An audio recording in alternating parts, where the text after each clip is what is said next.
Hola, buenas noches, bienvenidos a El Lado Oculto. Estamos en plena campaña electoral y seguramente ustedes ya habrán estado en contacto con la propuesta, con las ideas, con las rencillas de unos y otros. Pero hoy vamos a hacer en este programa un abordaje diferente sobre la campaña electoral. No sobre esta precisamente, aunque sí el autor del libro que vamos a presentar seguramente lo haga, pero sobre las campañas internas y de alguna manera su continuidad, ya que de allí surgieron quienes hoy están compitiendo por la presidencia. El libro se llama En la cocina del sentido y nos acompaña su autor, Fernando Andach. ¿Cómo estás, Fernando? ¿Qué tal, Gerardo? Muchas gracias. Muy bueno, amable. Antes de comenzar con la entrevista vamos a repasar tu extensa andadura como profesional, como investigador y como escritor en el siguiente tape.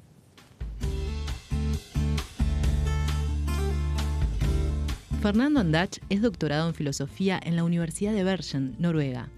Se desempeña como profesor titular del Departamento de Comunicación de la Universidad de Ottawa, Canadá, desde 2006. Además, es profesor en universidades de Brasil, Chile y Argentina. Investiga la representación de la realidad en los medios audiovisuales. Publicó 9 libros y más de 100 artículos en su especialidad, la semiótica de la comunicación de la sociedad y de la cultura. Actualmente está presentando En la cocina del sentido, análisis semiótico de la comunicación política en las internas uruguayas. Hoy, en El Lado Oculto, recibimos a Fernando Andach.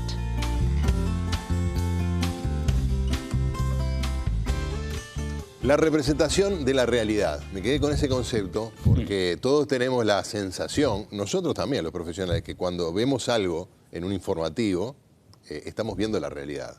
Y eso que vemos es siempre una representación de la realidad. Podrá ser fidedigna, podrá ser canallesca, pero bueno, nunca es la realidad. Este concepto que obviamente para un semiólogo es elemental. Apetitoso.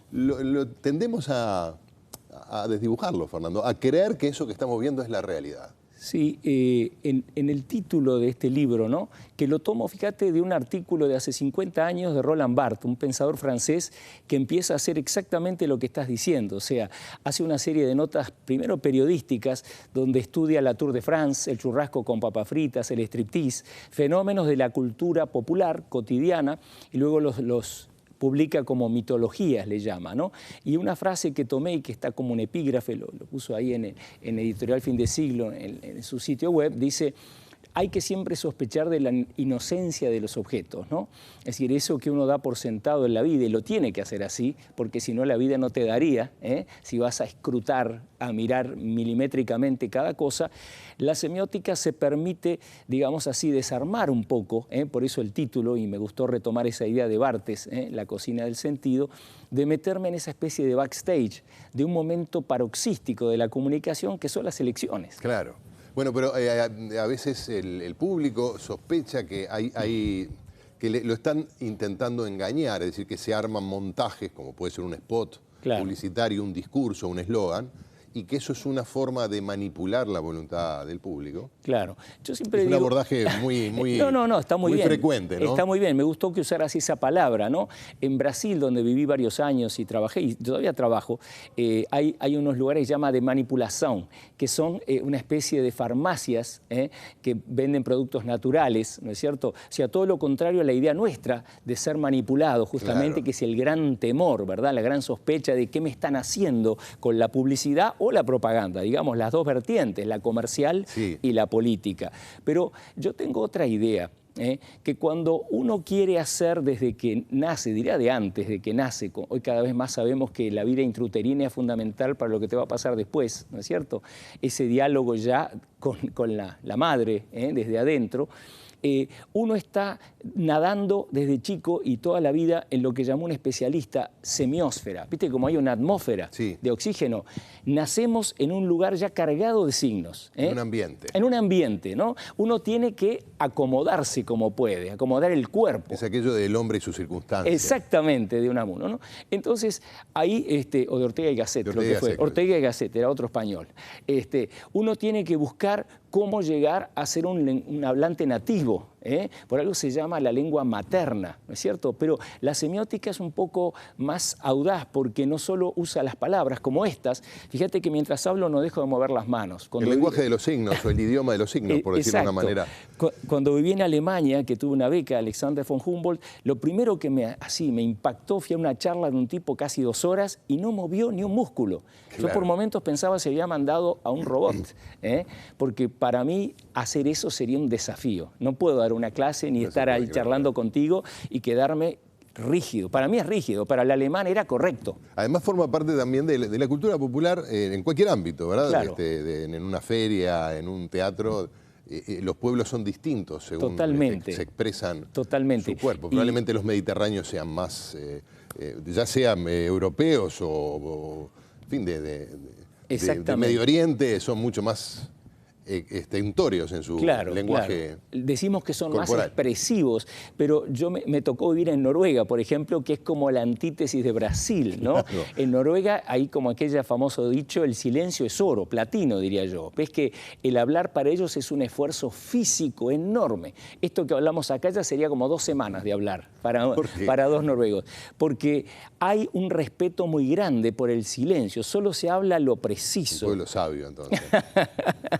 Pero yo nunca diría que es un pueblo inexpresivo. Si su expresividad se da como en cierto orden de las casas. Viste que viví en Bergen, un pueblito maravilloso en los fiordos, ¿no? En un puerto, y ahí dejan las casas con las ventanas corridas para que mire la gente que pasa, y ese orden que van cambiando de la casa, el mantel, ¿no? Los almohadones. Para que la gente mire la casa del vecino, lo aprecie, porque es una forma de colaborar con cierta atmósfera, de vuelta, con signos que hacen esa vida tan dura, porque hace mucho frío, mucha lluvia en Bergen, la hace más agradable. Entonces su conversación incluye eso. Se están comunicando. Se están comunicando. No necesitan que vos vengas, ¿qué te parece? ¿Va a llover o no? Todo eso ya empieza a ser forzado.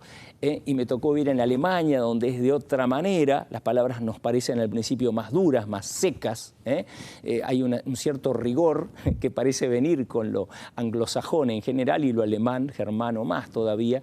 Entonces la semiótica incorpora a las palabras el cuerpo, ¿no es cierto?, los hechos y esa cosa etérea. ¿Viste cuando vos decís, esta tiene una onda de Almodóvar, ¿no? O de Woody Allen, y de repente no son esas películas, ¿no? Como una reciente, Gigoló, esta que, ¿no? Salió acá con una especie de homenaje a Woody Allen y de repente tiene algo más de Woody Allen que otras de Woody Allen. Entonces, esa especie de feeling, le llama la semiótica, usa ese término, ¿no? Es algo intangible pero decisivo. Es lo que te hace que llegas a un lugar y decís, me gusta o no me gusta. Sentís algo que no podrías poner en palabras. De hecho, cuando lo nombrás, ya es otra cosa. Claro, vivimos en ese entorno, en ese medio, y como siempre ocurre, tiende a invisibilizarse. Totalmente. Así como aprendimos un día a hablar, pues lo aprendimos, no nacimos a hablar, absolutamente, conociendo un idioma, eso nos parece natural porque, bueno, simplemente cuando tomamos conciencia ya hablábamos. Pero otra cosa es aprender el lenguaje, otro tipo de lenguaje, ¿no? Tú planteas, por ejemplo, que se enseñe semiótica en la educación curricular. Yo me acuerdo hace muchos años plantear que se enseñaran los medios. Sí. Es decir, cómo manejar con el lenguaje de los medios de comunicación en el que finalmente estamos todos inmersos, conozcamos o no sus códigos. Y totalmente. Fíjate, Gerardo, la multiplicación de pantallas que hay hoy, ¿no?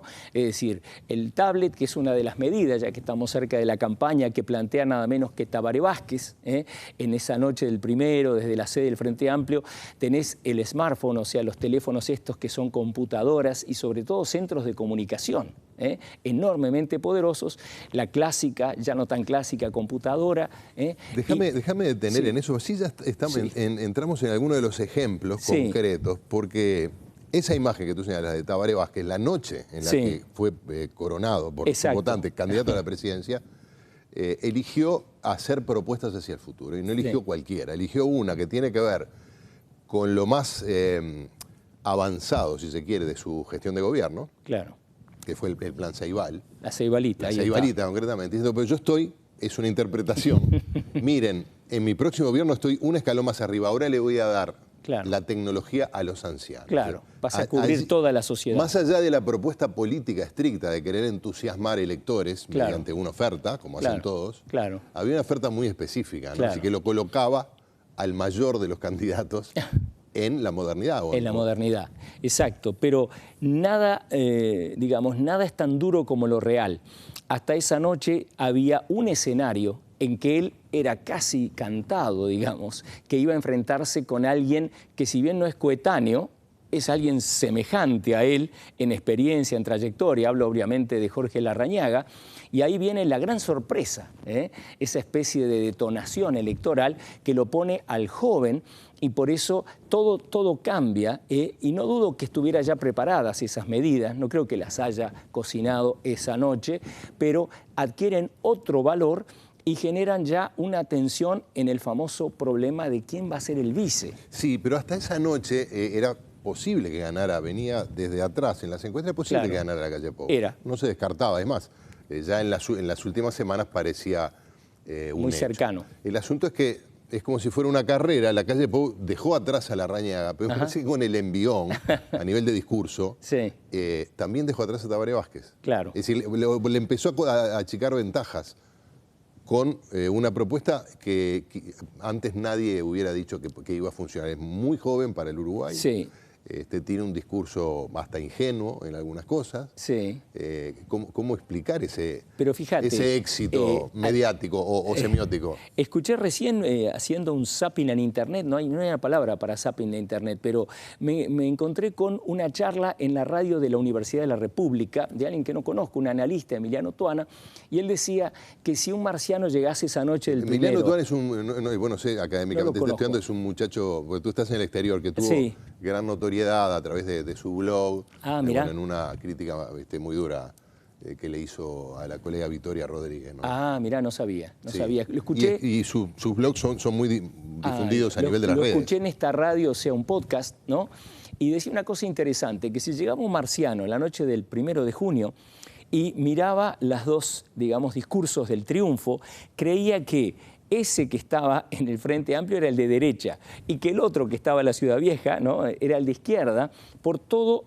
Ahí lo que yo te decía, el feeling. O sea, no solo el que uno tenía corbata, y desde Mujica creo que hay una descorbatificación fenomenal, pero que tiene todo un look, digamos, que va con la juventud biológica, que nació después, o sea, tiene 41, 42 años, la calle Pou, y el otro no, evidentemente, pero hay todo un embaramiento. Yo en mi libro hablo de que es un discurso muy almidonado, aunque habla del tablet. Concuerdo que parece una medida, pero viste que la semiótica es muy implacable. O sea, no alcanza lo simbólico, esas son las palabras. Pero en latín. Eso está bueno, lo hace decir Spy, pero qué duro que vino, ¿no? Porque ahí hay algo... Bueno, está bien, pero esta lectura que tú y yo hacemos y que seguramente ahora compartirán algunos otros televidentes, tiene que ver con una lectura posterior al hecho. Previamente nadie hubiera dicho que el joven, que la juventud iba a ser valorada por el elector. Al contrario, en el Uruguay esto era... Y un obstáculo. Claro, y la compostura de Tabaré Vázquez encaja con el de un estadista, con el de un expresidente, ¿no? Yo lo analizo, fíjate, cuando va a su primera, y para mí única, gran entrevista en la tele, ¿no?, en una serie de Código País, y ahí hablo del carisma reposado, jugando con el tequila, que hay un tequila añejo, ¿no? Entonces digo 3 tipos de carisma: el natural, de Pepe Mujica, el reposado, y hablo de un neocarisma que le viene oblicuo o transferidamente a Constanza Moreira. Pero hablando de Vázquez, cuando él está en ese programa, diciendo cosas más o menos previsibles, comunes, como todo político, es cuando empieza el ciclo... No. La primera entrevista que da en una serie que van todos los precandidatos, pero él inaugura, o sea que es importante, porque él no da muchas entrevistas, y grandes así, ¿no? Lo agarran en la calle un instante, dice una frase y desaparece. Y entonces ahí, en un momento, hace algo impresionante.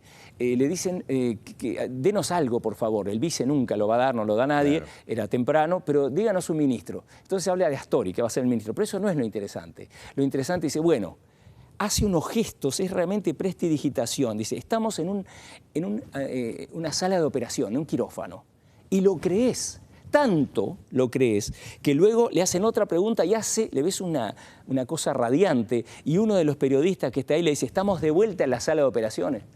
¿Ves que genera? ¿Qué es el carisma? Es el discurso que hace imagen, 2 cosas tiene, hace imagen instantánea y tiene perdurabilidad. Inmediatamente la gente lo repite. Tenemos que ir a la pausa, pero digamos, para redondear este bloque, eso que tú analizás de un candidato político y que algunos pueden achacárselo a los asesores en comunicación. No necesariamente es así. Claro. Como Mujica es así, incluso Vázquez en alguna medida, o la calle Pou son así. Y es médico, es oncólogo. Claro. No. Pero es lo que hacemos nosotros de manera intuitiva o de manera espontánea en la vida cotidiana también. Eso es clave lo que dijiste. La tesis de mi libro, lo más importante es esto que digo al principio. Hay un continuo entre la comunicación así olvidada de sí, que es la charla en el boliche en todos lados, y esa comunicación tan especializada, cara, etcétera, no son dos mundos. Claro. Si no, no se entendería nada. A la gente no le llegaría nada. A algunos les gusta, a otros no, los convence. Eso es otro problema. Pero la entendés. Eso empieza por lo básico, que a veces la gente no se da cuenta. Yo no estaba de traje en mi casa. Si yo venía vestido como estaba en mi casa, algo hubiera hecho ruido. Y no sé si cambiaban de canal, pero no cerraba. Y probablemente tú tampoco. Claro. Es decir, nos vestimos para la ocasión. Claro. De la misma manera que el candidato habla para la ocasión. Y se viste y hace gestos para la ocasión. Absolutamente, son distintas relaciones. Tu forma de vestir, que es un ejemplo excelente, está hablando de qué relación trabás o planteás con el otro. Si yo hubiera venido de, digamos, chinelas, bermudas, vos decís, ay, me parece que no. Pero Mujica, en ese sentido, hizo saltar los tapones, ¿no? Ahí está. Es decir, se aparece con cualquier atuendo. No, quizás cuando va a las cumbres presidenciales se cuida un poco más, pero en acá, su lenguaje no tanto. No tanto, No tanto, ¿no? E igual funciona. Yo diría que por eso funciona, porque hay una suerte de escándalo de protocolar en todo su planteo. Yo analizo en el libro el momento que él recibe a la selección, ¿te acordás? Post-incidente Suárez, y es realmente fascinante lo que hace, porque le preguntan, ¿qué le parece? Es una pregunta cargadísima, ¿no? ¿Qué le parece lo que hizo la FIFA con Suárez? Estaba todo Uruguay indignado, hay que acordarse, ¿no? Porque pasa de ser de alguna forma victimario, porque lastima a la selección con eso, a ser víctima, porque es un castigo tan desmesurado. Y te acordás, la respuesta de él fue muy dura, y lo mejor viene después. Le dice el periodista, y eso lo publico, y hay que ver la cara de él. Los invito a los televidentes que miren, y él hace como, ups, pero es un chiste. Claro. Dice, claro que sí, le dice, póngalo nomás. Ese es el Mujica, diríamos, en estado de pureza. El que sale con algo, enseguida le preguntan a Astori, lo llaman a España. ¿Qué le parece lo que dijo Mujica? Yo lo comparto, pero no lo dice. Claro. ¿No? Y le preguntan a Topolansky, a la esposa, y usted, apoyo, pero nadie lo dice, porque solo él puede. Vamos a hacer una pausa y seguimos hablando con Fernando. Ni mostramos el libro en la cocina. Bueno, después se lo mostramos. Ya venimos.